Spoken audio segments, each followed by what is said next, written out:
we go in 5, 4, 3. Hello, everyone, and welcome to the Chronic Book Club, where we smoke chronic, then talk comics. My name is Al Taylor. With me, as always, the Dr. Dre to my Snoop, Mr. Mike Wood. Yo! And the easy to my E, Mr. Chris Jakes. Gentlemen, how we doing this week?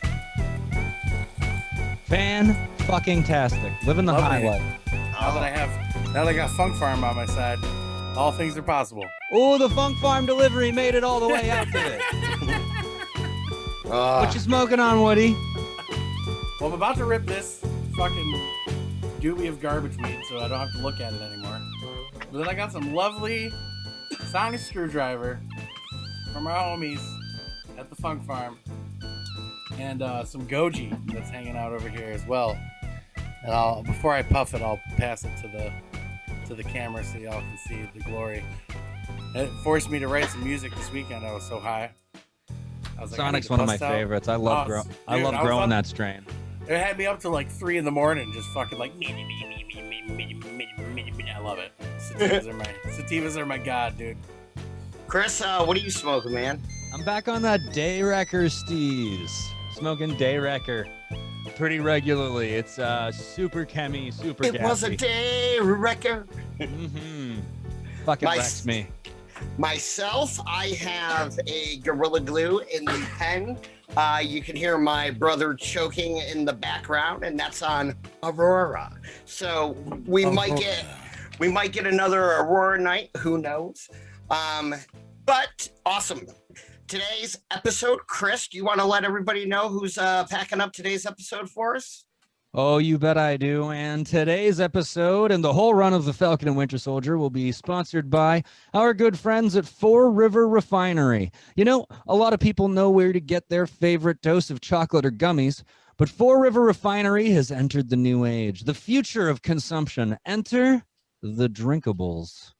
Gulp, baby. Over 30 different flavors made with only the best ingredients and the highest quality refined oils. Four River Refinery offers an amazingly high quality and yet discreet opportunity for you to take care of yourself. Family owned and operated since 2017, Four River Refinery is providing options and flavors that simply aren't available most places. I get super excited for the mango lemonade. I'm a big fan. It's really fucking good. Hey, so Four River Refinery, excellence in the state of Maine. Reach out on Instagram or to your caregiver or to the local dispo for more info. Awesome, man. Chris, thank you very much. And of course, everything we are reading today can be found on both Marvel Unlimited, with over 25,000 new and classic Marvel titles. Escape your reality by entering the Marvel universe. And of course, Comixology, publishers such as DC, Image, and Boom. Immerse yourself in over 75,000 titles in the world of comics, whenever, wherever. Both available in the Apple App Store and Google Play. Magic the Gathering coming out from Boom very soon. Check it out. So with that being said, don't forget to like, subscribe, comment with your questions below. So gentlemen, as we had mentioned last week, to kind of coincide with Falcon and the Winter Soldier on Disney Plus, we decided to read, sure enough, Falcon and the Winter Soldier. Show enough. This Winter Soldier is actually pretty new, published on February 26th. Of 2020, you know, a couple of weeks before everything went to hell. Story is written by Derek Landy, a writer who has only worked on a couple of Marvel titles. And, you know, one of the big ones under his belt was 2018's The Black Order. Our penciler is Federico Vicentini. Did I say that right? Who has worked on Amazing Spider-Man, Absolute Carnage. Color artist Matt Malai has been working on the current Captain America run with Ta-Nehisi Coates, which I personally am. I'm loving that series right now.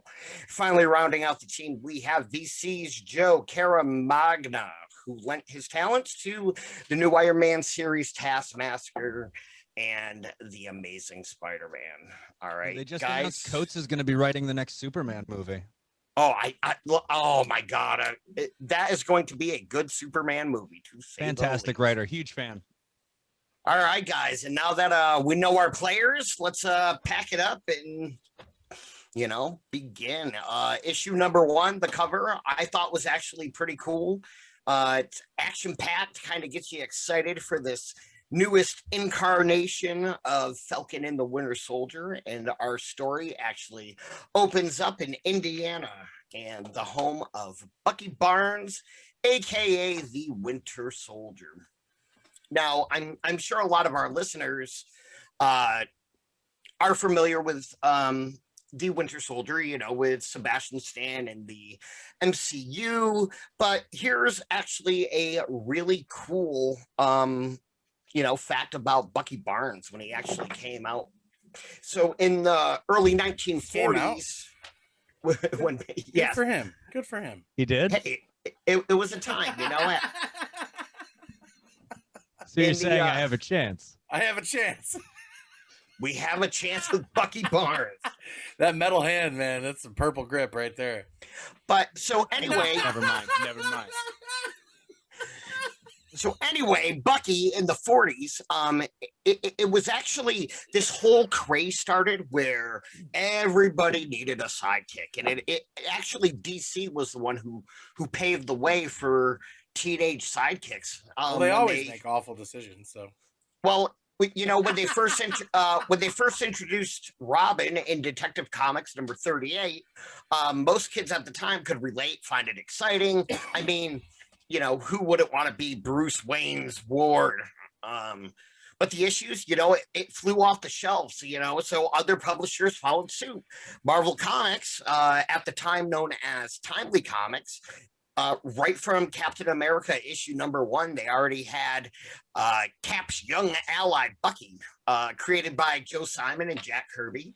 Bucky Barnes was mainly only used in flashbacks until 2005, when a lot of people know now, in Captain America Volume 5, writer Ed Brubaker decided that Bucky had not died in World War II. In fact, he had been captured by Russian forces and tortured and brainwashed and was renamed the Winter Soldier. And see, dude, like, a lot of people think Hitler killed himself in that bunker, but it was really just Captain America. Oh yeah, dude, badass. Good overhand right. So, and I mean, down. Steve Rogers, Bucky Barnes, both very powerful men. So in the time though, Bucky had also lost his arm, and fortunately for us, he came in second place for drumming for Def Leppard behind Rick Allen. But Bucky, in turn, replaced and became the Winter Soldier instead. And I'm not fooling. Thank you.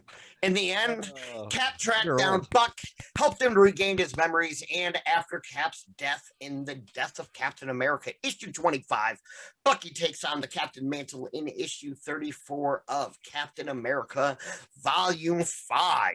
And of course, in the MCU, everybody knows that the Winter Soldier is actually played by Sebastian Stan. Back to our comic, back to our story. Bucky's residing in India, and he's obviously a dirty hippie who loves kitties. That metal hand's getting Chris so active right now. I mean, I can't give him crap. Like, I use the same move, But then in the middle of Buck Zen, what do we got? Bam, bam, bam. Motherfuckers with guns busting down his door. Bucky, of course, opens a can of whoop-ass, taking everyone down until he is safe enough to do what? To check on Kitty, and that's my man, bro. That's and me. Get his ass out there. I would save that. I love kitty cats, guys. I'm so high right now. I want to see Sebastian. I want to see Sebastian Stan do this shot. He's got to have some sort of kitty. Like, come on, dude. Sebastian Stan with especially looking at the last episode and what he's going through is all of a sudden bonding with a cat. I think would really humanize his character and make it it'd be aw, the only motherfucker that understands him is this motherfucking cat because he's 106 years old and he don't know what's going on. guys, I'll tell you what, like in relating that to the MCU, it's very interesting that you brought up the point of you'd like to see that, because when we flip the page, the next thing we get our credits backstory page, our atypical Marvel backstory on our feature characters. Now, my question is, did either of you like feel an MCU influence or a movie influence with like a bunch of action first and then leading into the credits? I mean, remember the story, it debuted a year before the Disney Plus series, and it kind of seems like Marvel is again trying to put out a comic that MCU fans can feel familiar with, Well, it's definitely, I feel like that is definitely like, this is usually a page 1 or page 2 kind of move, right? Exactly. Like you usually only start off a comic with like maybe a shot of something, and then you do the title page. It's never that many pages of that much sequence, and then the introduction, like recap thing. It wouldn't Absolutely. be surprising now, knowing that Kevin Feige has his hand is overarching story director for both the comic divisions and the movie divisions, that the comics and the movies start to reflect themselves a little bit more.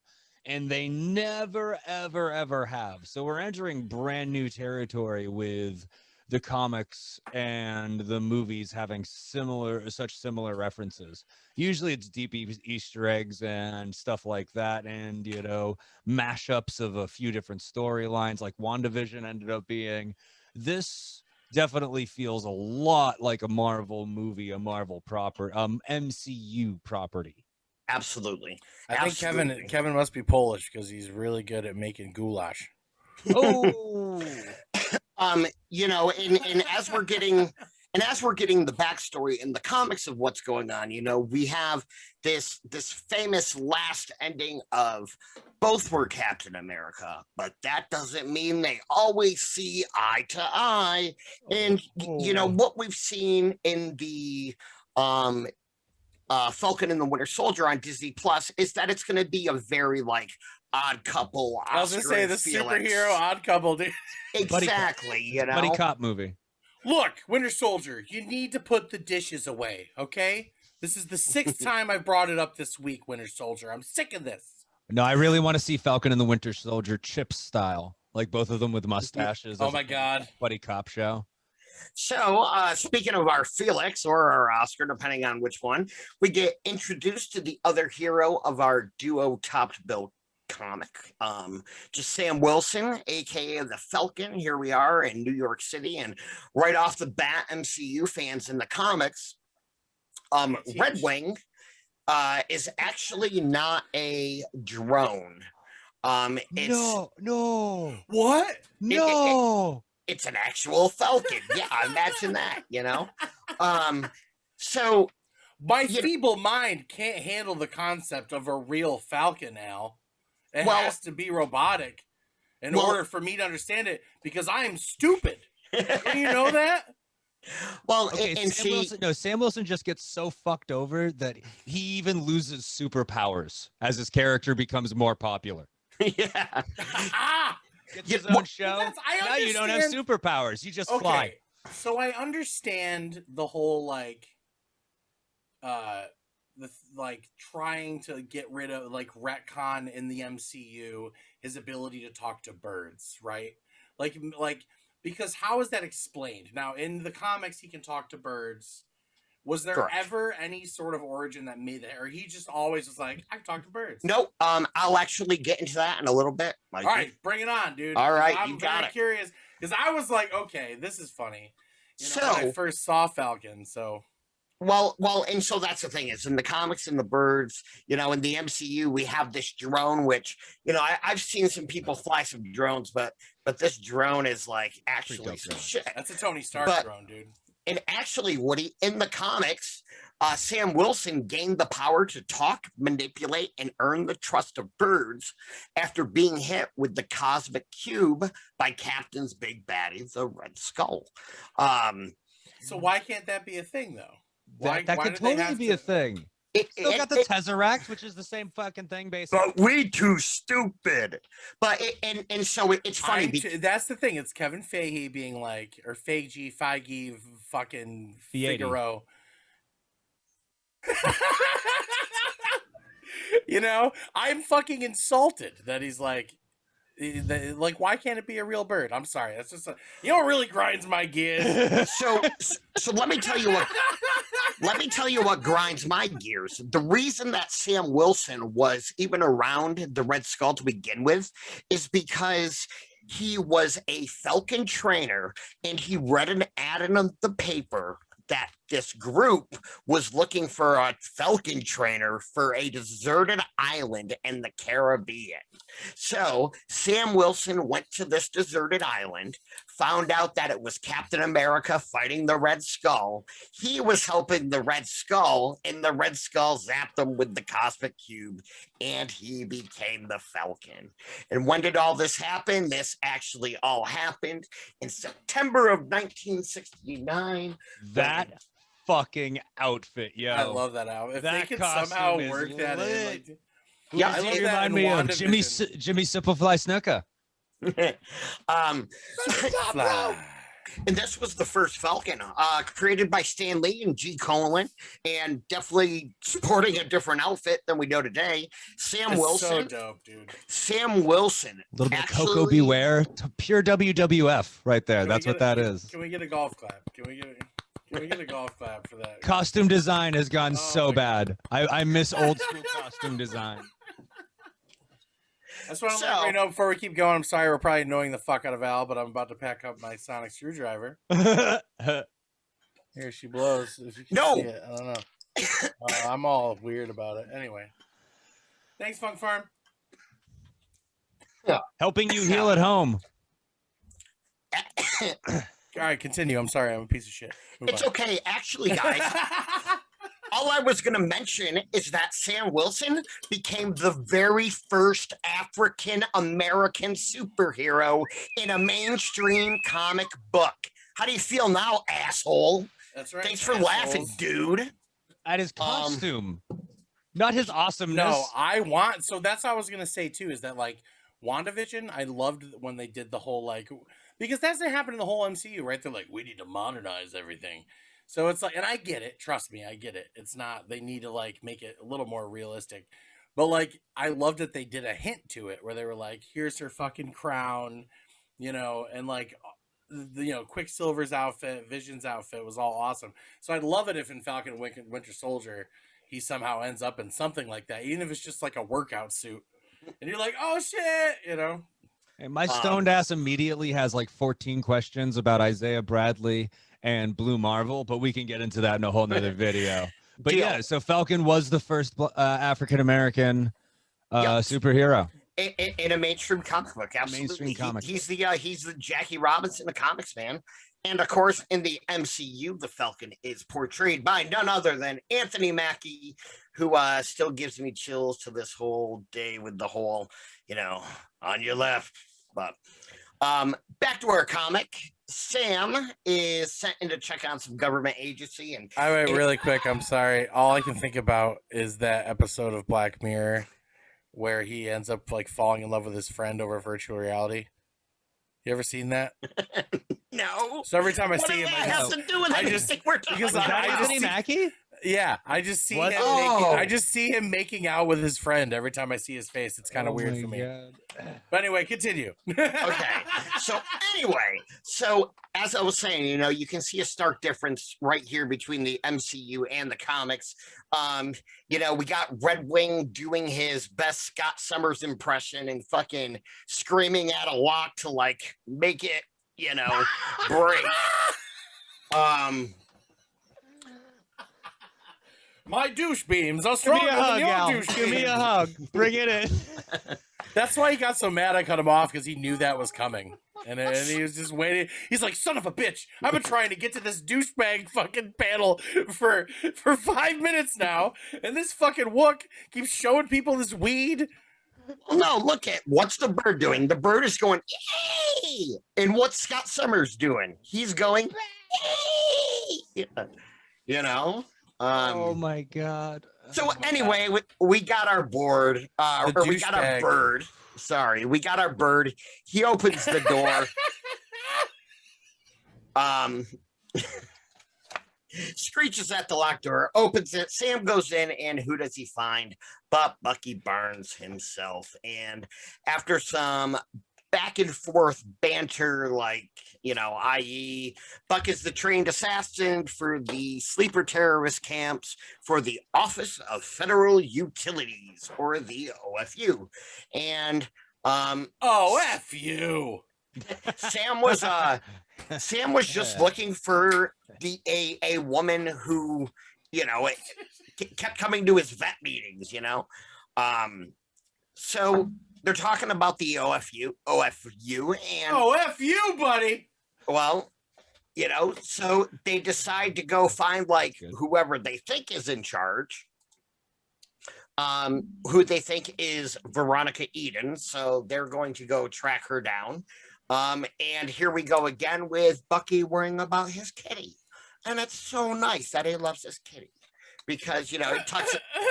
Well, and they're talking about Misty Knight. Of course, we talked about Misty Knight in House of M, A.K. Sam's girlfriend. And don't worry, but Kitty is okay.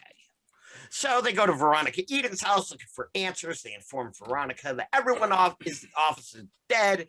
And why didn't she go today? Because Veronica is a fucking booze hound and is all hungover. Now, if she had smoked weed the night before, we would have been okay. But, she would have been dead. So Her plans all would have been successful had she only stuck to the cannabis. Exactly. But now, having her credentials, they now discover that there is, in fact, a struggle for Hydra happening between two factions. One led by a protege of Baron Zemo. Look at this motherfucker in his tea, though.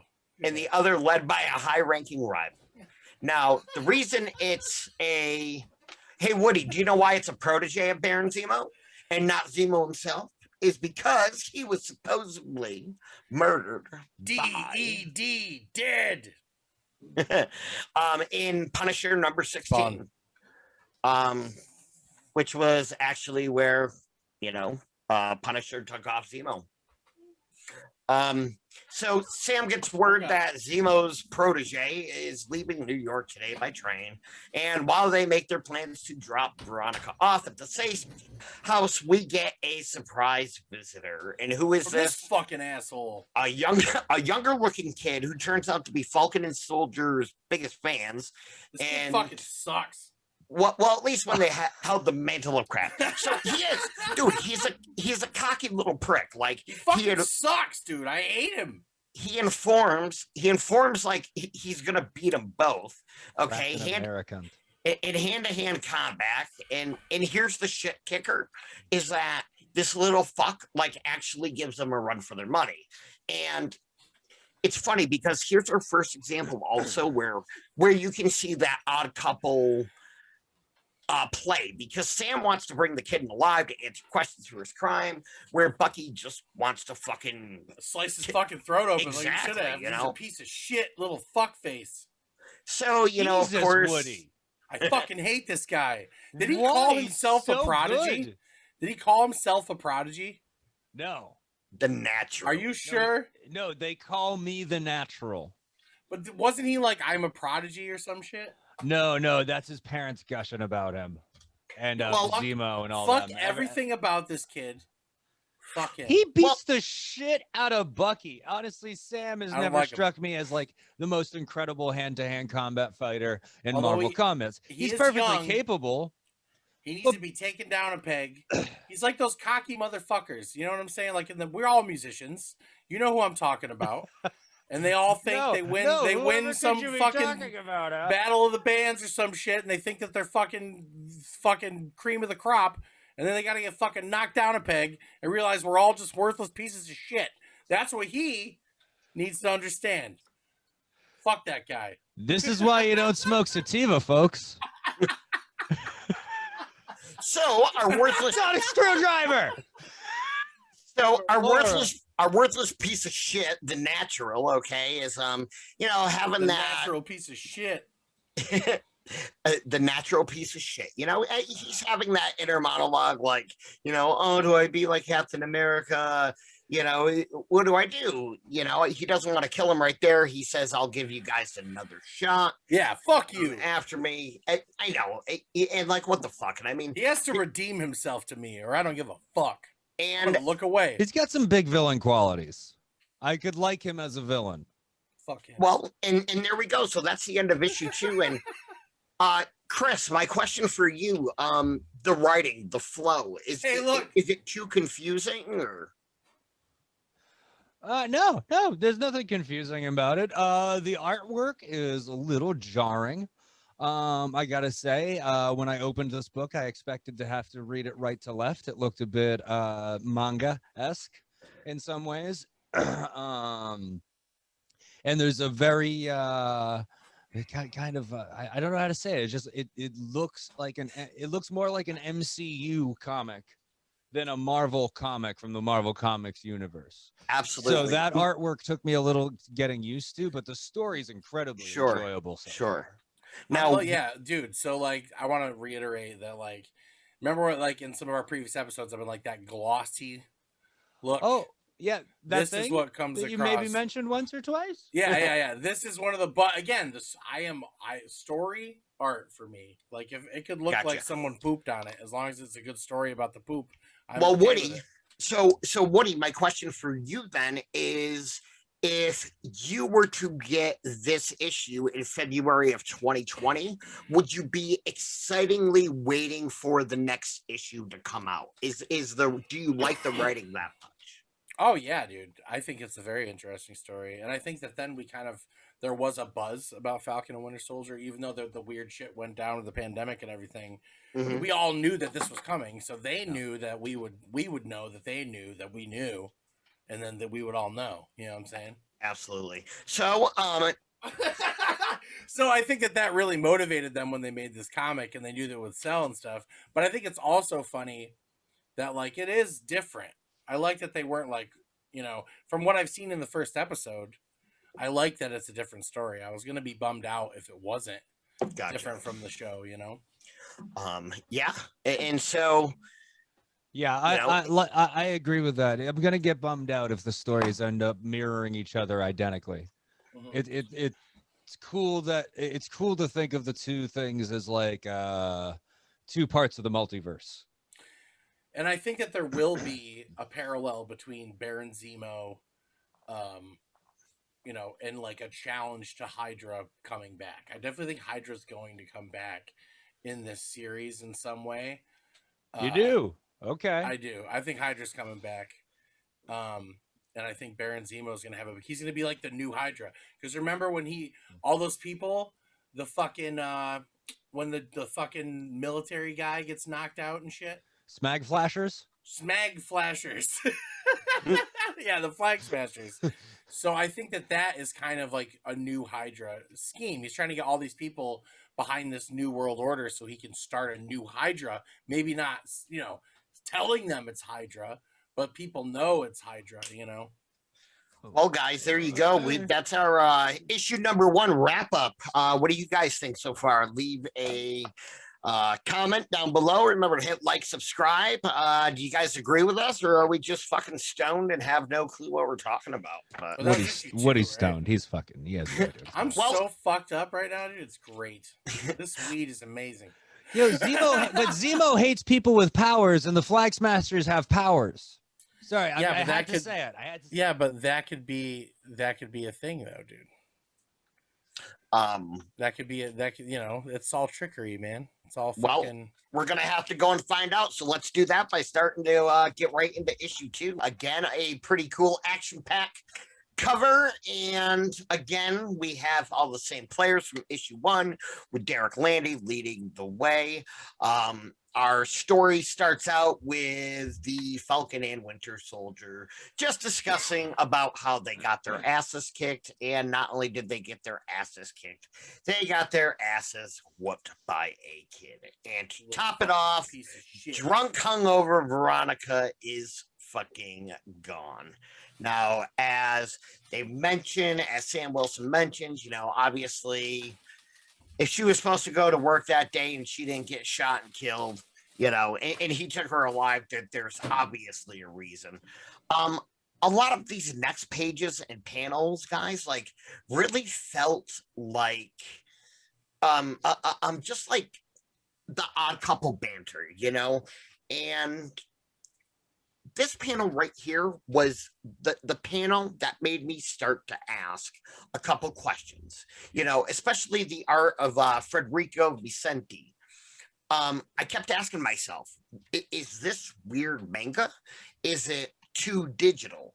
And in a couple of pages, I'll actually explain my aha moment.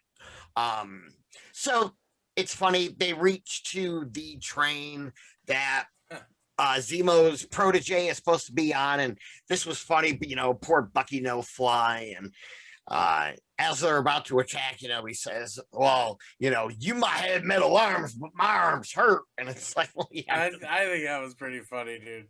It was funny. So they break into the first passenger car. And everything seems pretty normal until our heroes realize our car is filled with Hydra agents. Like, fuck me. So with our two heroes against all of them, our heroes fight their way through car number one, exhausted, beaten, and realizing that they have 7 more cars to go. So we get to the second car and it's the same. And the next couple of pages, we kind of get this 80s montage of them like lifting weights, wrestling bears, chopping wood, kicking Dolph Lundgren's ass. And it's just very quick, like I said, kind of like an 80s montage. So when they finally do get to the last car, so when they finally do get to the final car, to get to Zemo's protege, who do they find but Baron Zemo himself? We learned that the Punisher only took his hand, and how typical, and they do realize that it is in fact him, in fact Baron Zemo. These next couple of pages, I don't know if you guys can agree, but it was just so much talk of that, like atypical, the good guys need to help the bad guys or else the better guys are going to kill them all. Chris, did you feel like the back and forth banter was like too much, too cheesy, too filling? Or do you think it really added to the story? So maybe I'm the worst person to ask this, I guess, but I definitely understand where people might take this as too cheesy or something like that. But I'm a huge fan of like the classic Bond villain giving the huge speech right before he tortures the hero, giving just enough time for the hero to think it over. I like those kind of scenes a lot. And Zemo's a classic villain and that kind of stuff. Very Bond villain, in the way that he operates. Absolutely. So I enjoyed this because it reminded me of those kind of classic villain scenes. But it does kind of take like it puts the brakes real hard on the action that you were just watching. Yep. So they did make it through fucking several train cars. That was to think about the fact that they're just like, and it's like I wouldn't have any stamina. Well, and that's the thing. I get it. I get why they did it. It's that 80s montage. I definitely get it. Wait, what do you think? You just go up and then go to the front car? Just go to the front car. Can't you just go back through the? Let's fight through every fucking train car because we are superheroes. That'll actually bring me to a question later on in the show. So again, like I said, that atypical back and forth banner. And then when I got to this page, again, I was like, weird manga. Like, why can't I figure it out? Again, though, some of it, like, I really kind of dug the, I know Woody calls it like computer art. But you lose the soul of art when it's overly digitally enhanced. Boo! lame. Different mediums deserve respect. It's like, I think like when you go overboard with anything, I could put too much pepper on a fucking dish and ruin the dish. Okay, so It's what's the same pepper on this page that's been over seasoned? This is fine for me. I'm liking this. See, like I guess I really dig like the way like Zemo is. Yeah. So you know, reminds me of 90s cartoons. Totally. Like some of this, that's not any of that. Doesn't look. It's exactly, you know, and we have like going through a lot of these are atypical fight scenes, and you know, of course, our good guys are going to win. They end up finding out where the natural actually lives. And we are greeted at the door by me in 25 years. Okay, no, I'm kidding. Me last week. But this is the natural's parents. And I'll tell you what, when I guys got to this ending and I saw this, like my mind instantly went, are these people fucking crazy? You know? Yes. Woody, what was your first impression of like seeing the natural's parents, you know? That these people are fucking crazy. Yeah, that was pretty much number one. I'm like, oh shit, okay. Well, I guess at that point, maybe I felt a little empathy for the fucking kid, because he's just like what the fuck? Like, this is some serious shit. Like, you gotta think these motherfucking people, they're just in their house with these costumes on. And all of a sudden, that means they wear these costumes every day. Yeah, and just in case of a scenario like this, you know. And I mean, that was it. Shit. That was no, I don't think they put it on just because they showed up. They were already wearing that shit. No, they wear that shit every day. Their house is a Captain America museum, and it's fucking weird. So I have a little bit of empathy for the kid, but he's still a fucking cocky little shit that needs to be taken down a peg. This page gave me fucking chills, and I want to see a what if where Bucky and Sam have to fight Steve. Have to fight Walmart Captain America? No, Steve. Where they have to fight Steve for some reason. Yeah. But that would be in the Oh yeah, because we get US Agent. Wish.com Captain America.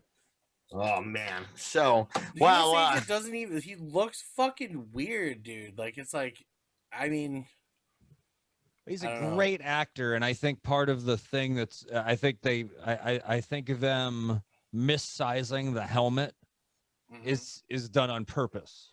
It's supposed to not look right. Yeah, they needed to do something for us to feel like it. If they made him look too good, then maybe we wouldn't feel the imposter syndrome that we're supposed to feel. Absolutely. It would creep me out, dude. It creeps me out. But that guy's a great actor. He's gonna do awesome in that role.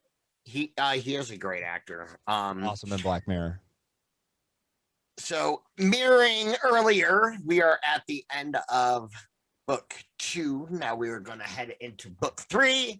Potheads, everybody listening at home, if you are ready to do this, we can do a little puff pass. And say we're all so high. Chris, what are you smoking? What are you about to smoke?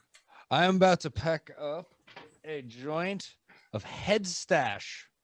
Which I was very lucky to get a cutting of and grow last year. It's a blast to grow. Fantastic strain. I think I'm going to move on to that Goji. Oh, I'm just keep hitting and hitting and hitting.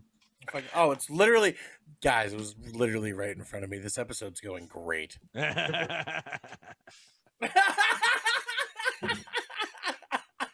Sativa! I love it. It's great. I'm so amped.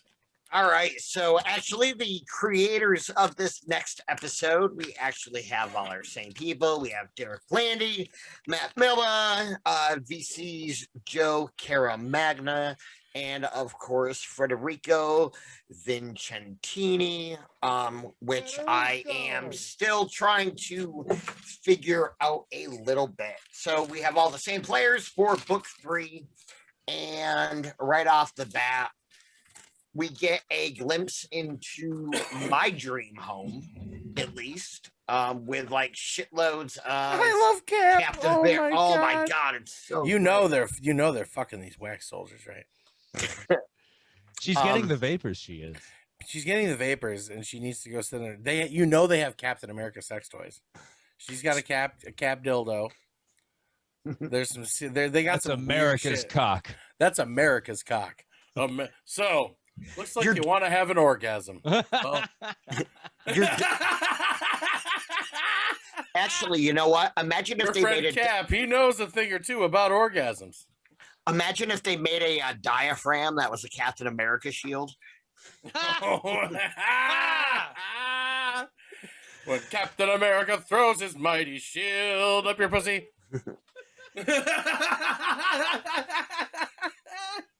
So, meanwhile, with the Natural's mother, diaphragm or not, You think he's got an obstacle course?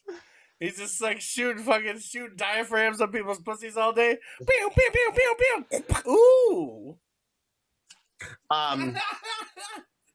So for these next couple of pages, again, you know, we get that typical, very familiar.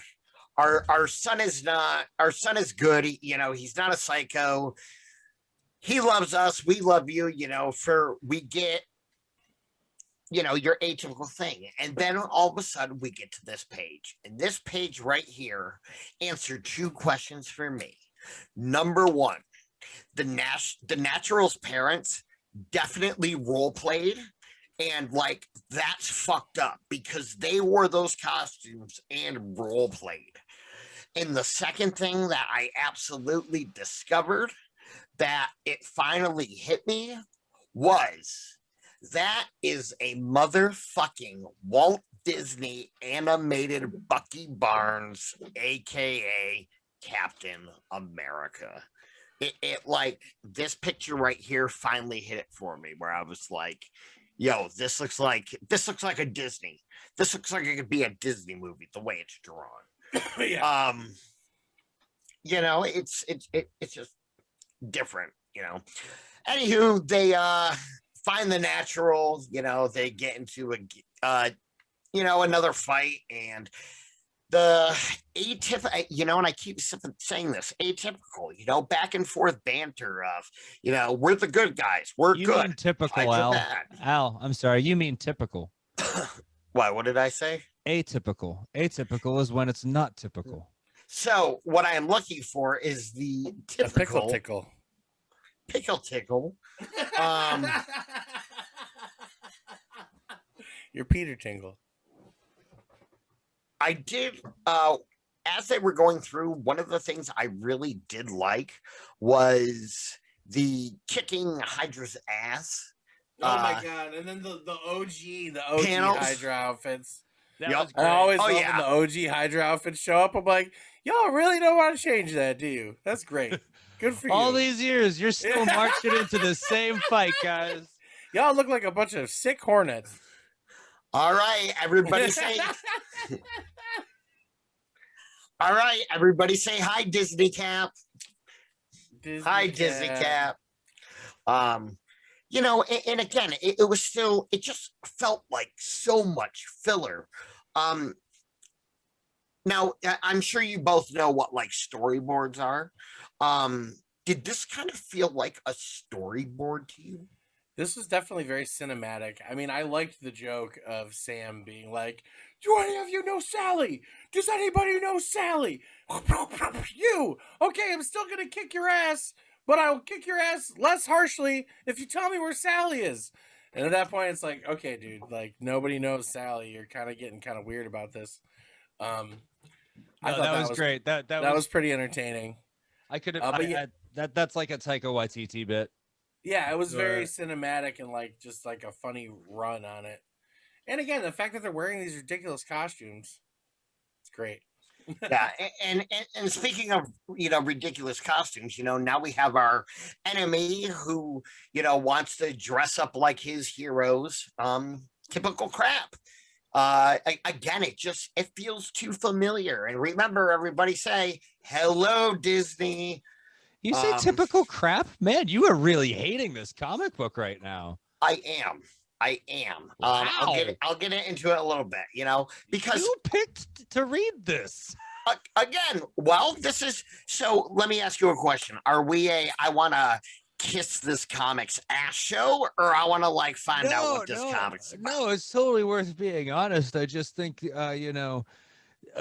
subjectively you're not nothing you said was wrong, but objectively I don't think this is like a storyboard. This is way more fleshed out than a storyboard for what would be a a Falcon and Winter Soldier episode. And that there's a lot of detail orientation into the artwork. They tried really to do something stylistically with the facial expressions for Bucky and Sam and the Natural and Baron Zemo, but Mask.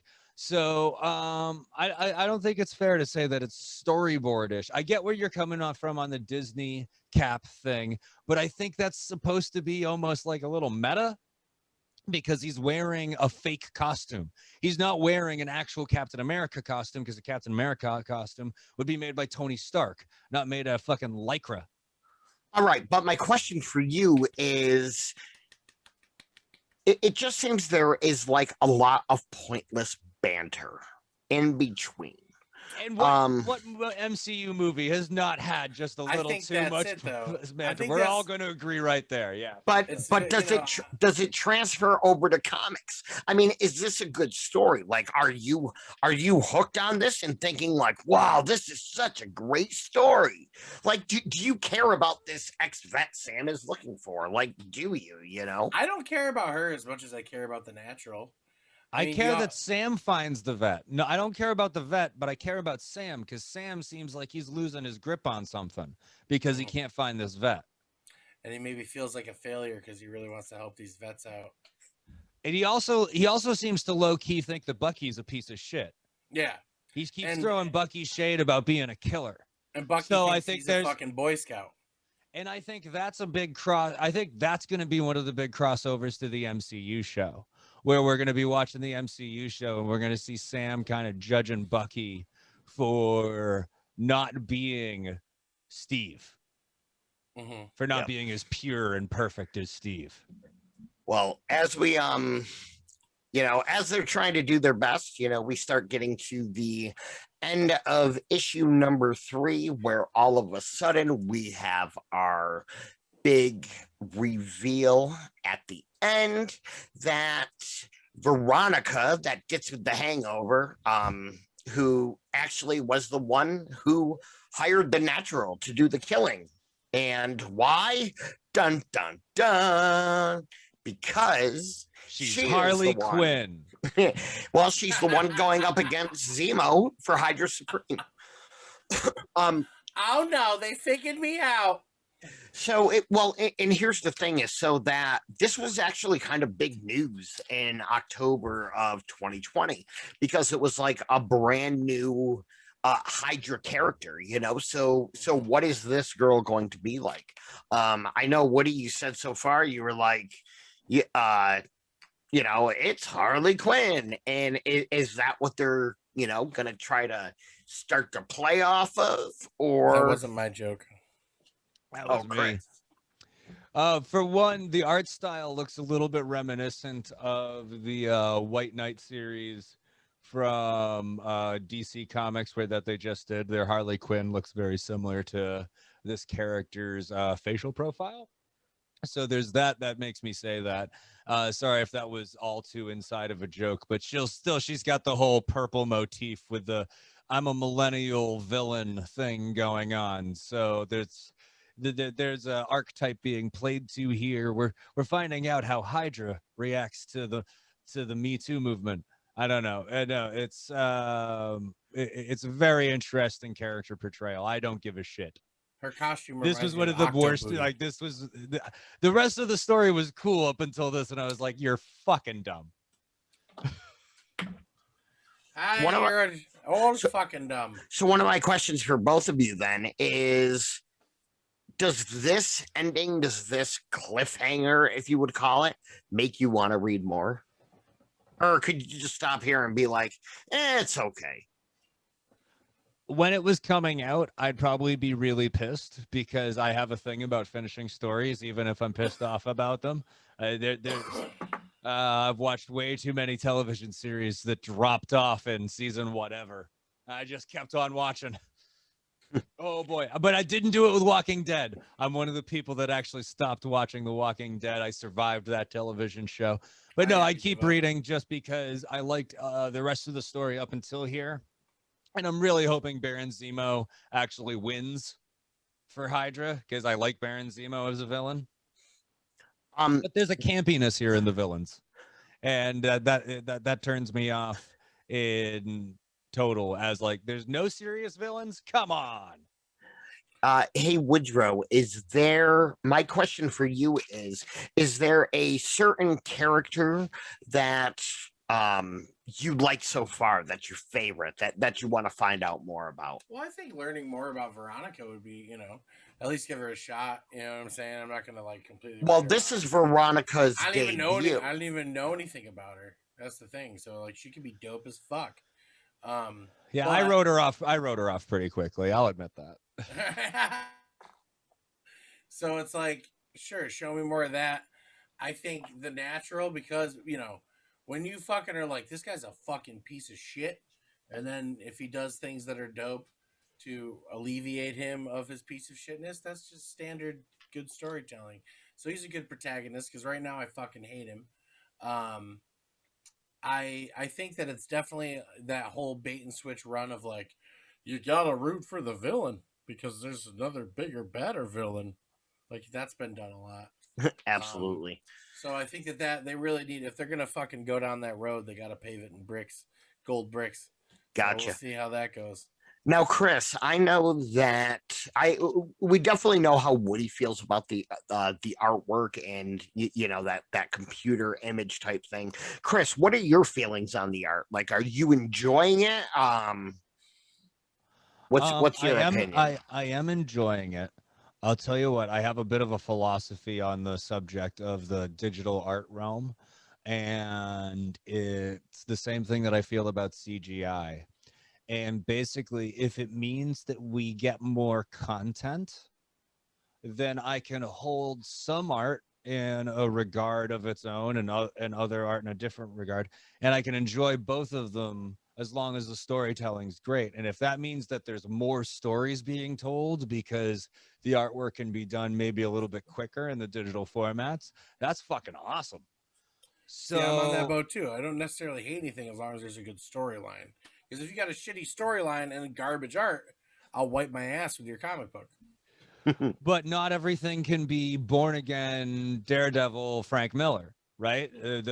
Which is probably, to me, one of the most visually stunning pieces of comic book artwork ever. So, not everything should be that. Because how often does Frank Miller write a fucking story, huh? So maybe the fact that storytellers can crank out more stories, like fucking Coates could not be able to could not tell all the stories that he's trying to tell. Donnie Coates could not tell all the stories he's trying to tell. Yeah, Donnie Coates over there. Donnie Hey, go get my coat, Donnie Coates. It's over there. Thank you. But he's in charge of so many different stories. He would not be able to do all of those if his artists weren't pumping out the volumes weekly and monthly. Gotcha. I'll tell you what, one of the things I've definitely noticed with this series so far, and I wonder if they're going to continue to do, at the same time that Falcon and the Winter Soldier came out, probably about a few months later, Marvel released US Agent #1.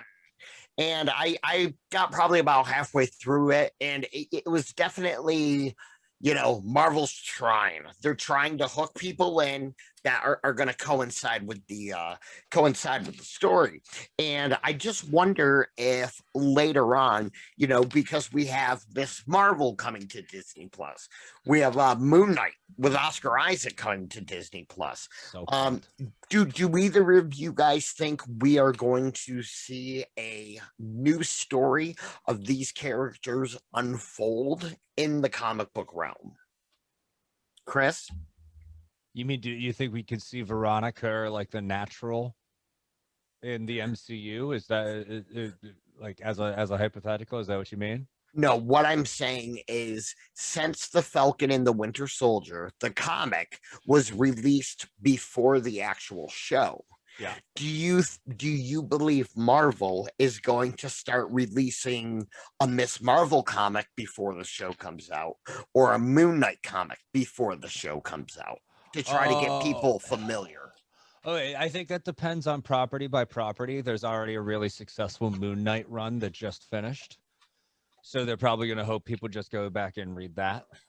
Miss Marvel, there's a really, really successful run from 2, maybe 3 years ago. Al, correct me if I'm wrong.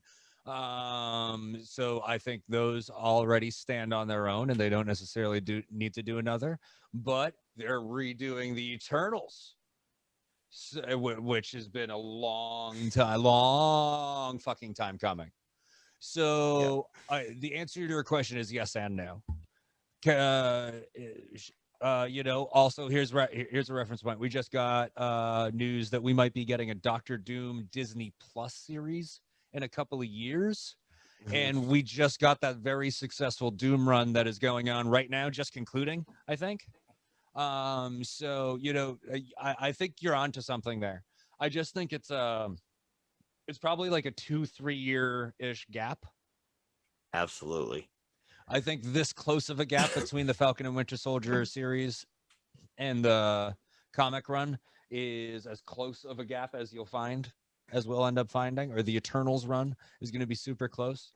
But for the most part, I think they're going to be taking properties that were successful in the comics over the last 5 years and trying to figure out how to work those characters into the storylines that the directors want to tell, which are probably the most major comic book events of the last 20 or so years, 30 or so years. Absolutely. Gotcha. Absolutely. Well, I think I speak for Chris. I think I speak for Woody when I say I think all of us are very excited to see what the MCU has in store regardless. And like always, the three of us, as well as all of you, are going to be looking for those little Easter eggs that make us so happy. With that being said, I just want to remind you guys, hit the like, subscribe button. Be sure to comment below, like us on Facebook. And one thing we are going to be doing is we are going to be having a Falcon and Winter Soldier contest. So what we're going to do is next week, we are going to be reading issues 4 and 5 of this series. And during the week, look on Facebook or on YouTube. You need to like, subscribe, and share the post. And you will automatically be entered for an issue of Falcon and the Winter Soldier #1, shipped straight to you. So we'll put all the rules for the contest up there soon, so all you guys know what's going on. Remember to like, share, leave a comment below. Tell us how we did. Are we good? Are we bad? Are we just fucking high? Let us know. Remember, this episode is packed up today by 4 River Refinery. I'd like to thank them again. Thank you so much. Very, very happy and proud to be sponsored by such a great organization. Again, Marvel Comics, where we do a lot of our reading, 25,000 comics. We also have Comixology. Everything we read can be found on Comixology again. And I think that's it for the Chronic Book Club. Just remember, next week is going to be issues 4 and 5 of Falcon and the Winter Soldier. And don't forget about our contest. We hope you guys have an amazing week. My name is Al Taylor. Chris Jakes. What up? Mike Wood. I am so fucking high. Thank you, my friend. Thank you. Love you guys. So, with that being said, remember to smoke your comics, read your chronics, keep twisting papers, keep flipping pages.